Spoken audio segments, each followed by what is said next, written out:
Praise the Lord. இயேசுவின் ரத்தம் ஜெயம். தினமும் இயேசு நிகழ்ச்சிக்கு உங்களை கர்த்தராகிய இயேசு கிறிஸ்துவின் நாமத்தில் வரவேற்கிறேன். செய்தியின் தலைப்பு: கர்த்தர் நிமித்தம் நிந்தையை சகித்து கொள்ளுங்கள். ஆதார வசனம் 1 பேதுரு 4:14. நீங்கள் கிறிஸ்துவின் நாமத்தின் நிமித்தம் நிந்திக்கப்பட்டால் பாக்கியவான்கள். ஏனென்றால் தேவனுடைய ஆவியாகிய மகிமையுள்ள ஆவியானவர் உங்கள் மேல் தங்கி இருக்கிறார். அவர்களாலே தூஷிக்கப்படுகிறார், உங்களாலே மகிமைப்படுகிறார். எப்போது என்று பார்ப்போம். மகிமையானவரின் மக்களே, ரட்சிக்கப்பட்ட ஜனமாகிய நமக்கு ஒப்பானவர்கள் யாரும் இல்லை. கர்த்தரை தெய்வமாக கொண்ட ஜனமாகிய நாம் பாக்கியவான்கள். ஆவியின் நிறைவை பெற்ற நாம் பாக்கியசாலிகள். நாம் ஒரு நாளும் ஒருபோதும் தனியாக இருப்பதில்லை. சத்திய ஆவியாகிய தேற்றரவாளன் சகல சத்தியத்திற்குள்ளே நம்ம நடத்துகிறவர், நேர்வழியாய் நடத்துகிறவர், கற்றுக் கொடுக்கிறவர், வேத வசனங்களை நமக்கு நினைப்பூட்டுகிறவர், பிதாவின் சிந்தையை அறிந்து சித்தத்தை அறிந்து நமக்காக வாக்குக்கடங்கா பெருமுச்சோடு விண்ணப்பம் செய்கிறவர், நடத்துகிறவர், தேவனுடைய ஆழங்களை அனைத்தையும் அறிந்திருக்கிறவர், நம்முடைய ஆவி ஆத்துமா சரீரத்தை ஆலயமாக்கி கொண்டு நமக்குள்ளே வாசம் செய்கிறார். அப்போ உங்களுக்குள்ளே எனக்குள்ளே வாசம் செய்கிற தேவ ஆவியானவர், தேவனே ஆவியானவர், அவர் எப்படிப்பட்டவரெல்லாம் என்பதை இந்த காலமெல்லாம் நீங்கள் கற்றுத்தந்தாலும் முடியாது. இவர் வந்து வந்து போய் போய் வருகிறவர் அல்ல, நிரந்தரமாய் நமக்குள்ளே தங்கி இருக்கிறார். அவருக்கு ரூபம் இல்லை, ஆனால் ஜீவனுள்ள ஆவியானவர் நமது ரூபத்தை எடுத்துக்கொண்டு வசிக்கிறார். அதனால்தான் அவருக்கு ஆழ்த்தத்துவம் உடையவர் என்பதாகும். ஒரு நிமிடம் நினைத்து பாருங்கள். தேவனே நமக்குள் வந்து வாசம் பண்ணுகிறது எத்தனை சிலாக்கியம். நினைத்து பாருங்கள். பின் யாருடைய ஆதரவு உங்களுக்கு தேவை? அவரே வந்து உங்களுக்குள் வாசம் செய்கிறார். வேடிக்கை பார்க்க அவர் வரவில்லை. இதுவரையிலும் பார்த்தமே இத்தனை காரியங்களுக்கு உதவவே அவர் இருக்கிறார். இவர் ஒவ்வொரு நாளும் காலையிலிருந்து இரவு படுக்க செல்லும் வரை நமக்கு சகலத்தையும் ஆலோசனை கொடுக்கிறார், வழியை காட்டுகிறார், காரியங்களை வாய்க்க செய்கிறார்.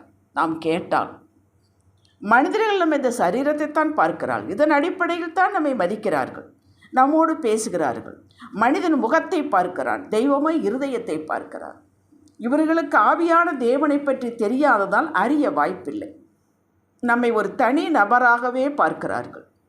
ஆனால் தேவ மக்களோ ரட்சிக்கப்பட்டு ஆவியின் நிறைவை பெற்றவர்கள் நமக்குள் இருக்கும் ஆவியானவரை இனங்கண்டு கொள்கிறார்கள்.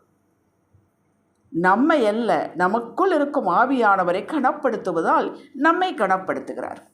நம்மை கனப்படுத்துவது நம்மை அல்ல, நமக்குள் இருக்கும் ஆவியானவர். நம்மை கனவீனப்படுத்தினால் அது நம்மை அல்ல, நமக்குள் இருக்கிற ஆவியா, இரண்டும் அவருக்குத்தான். இப்படி செய்வது ஆவியானவரை மரியாதை கொடுப்பது ஆவியானவரை கனப்படுத்துதலாகும். அதைத்தானே தாவீது செய்தான் சவுலுக்கு. அவர் அபிஷேகம் பண்ணப்பட்டவர், அவரை நான் தொடமாட்டேன் என்று கடைசி வரை தொடவே இல்லை.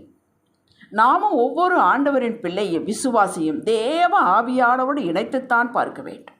சபைக்கு போகிறோம் என்றால் அவர்களை அல்ல, அவர்களுக்குள் இருக்கும் ஆவியானவருக்கு மரியாதை செலுத்த வேண்டும். அவர்களுடைய எப்படிப்பட்டவர்களோ அது அவர்களுக்கும் கர்த்தருக்கு உள்ள கணக்கு, அது நம்முடைய வேலை அல்ல.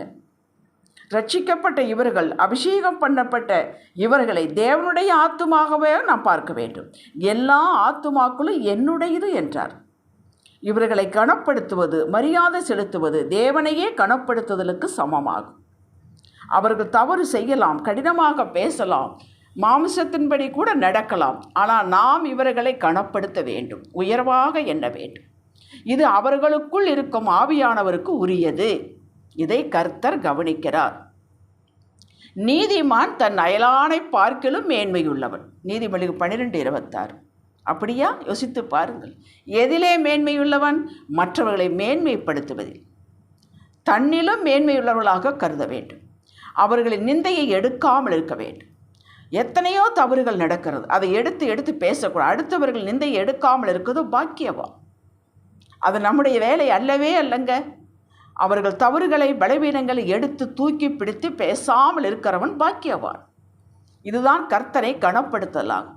நான் ஜெபத்திற்கு சொல்லுகிறேன், ஜெப குறிப்புக்கு சொல்லுகிறேன் என்று சொல்லி காசிப்பிங் உண்டு வட்டாரத்துக்குள், கிறிஸ்துவ வட்டாரத்துக்குள். அதில் நாம் சிக்கிக்கொள்ளக்கூடாது. ஜாக்கிரதையாக விலகி கொள்ள வேண்டும்.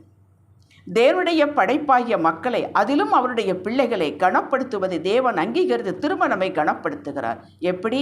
ஆசீர்வதித்து உயர்த்தி காரியங்களை வாய்க்க செய்து பாதுகாத்து வெளிப்படையான தம்முடைய கிரியைகளினாலே நம்மை கனப்படுத்துகிறார். என்னை கனம் பண்ணுகிறவர்களை நான் கனம் பண்ணுவேன், என்னை அசட்டை பண்ணுகிறவர்களை கனவீனப்படுவார்கள் என்று கர்த்தர் சொல்கிறார். 1 சாமுவேல் 2:30.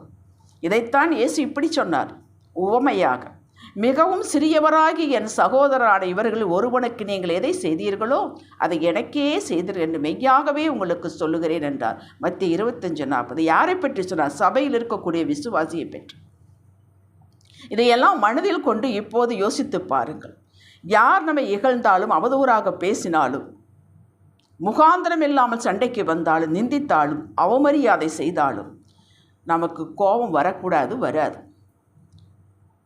ஆண்டவருடைய ஆவியானவர் நாம் நினைத்து கொண்டவையானால், நம் சத்தியத்தினை வாழ பிரியப்பட்டவர்களானால் நம்ம கோபம் வரக்கூடாது.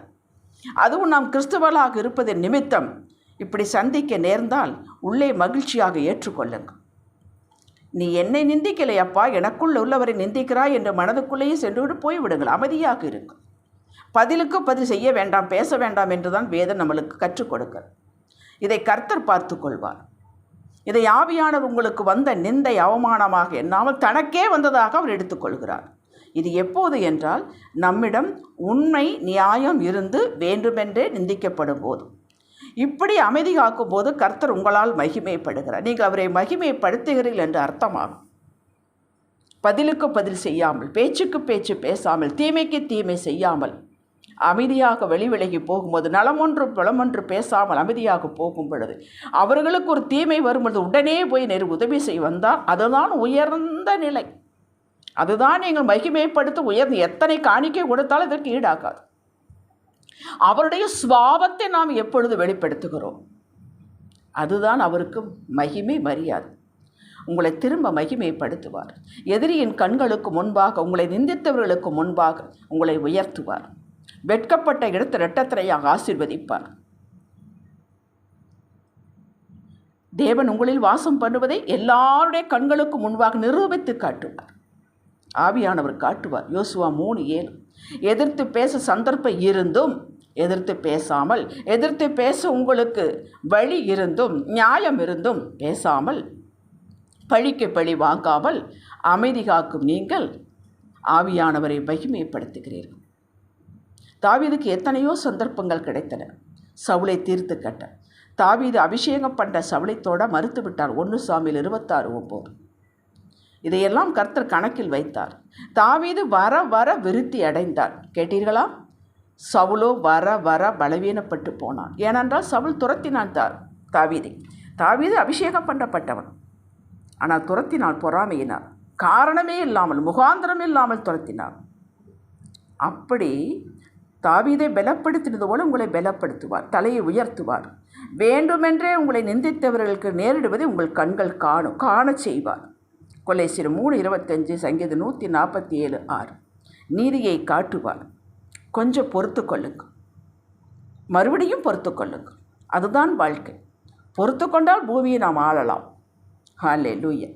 ஜெபிக்கலாம். கர்த்தாவே, உமக்காக உங்கள் நாமத்தின் நிமித்தம் எதிராளியின் வஞ்சக பேச்சையும் செயலையும் சகித்து கொண்டு அமைதி காத்து உங்களுக்கு மகிமை செலுத்தும் பாக்கியம் எங்களுக்கு கிடைக்கட்டும் சுவாமி. இதற்கு அதிசயமான கிருபையை விளங்க பண்ணுவீராக. ஆமேன். அல்லேலூயா.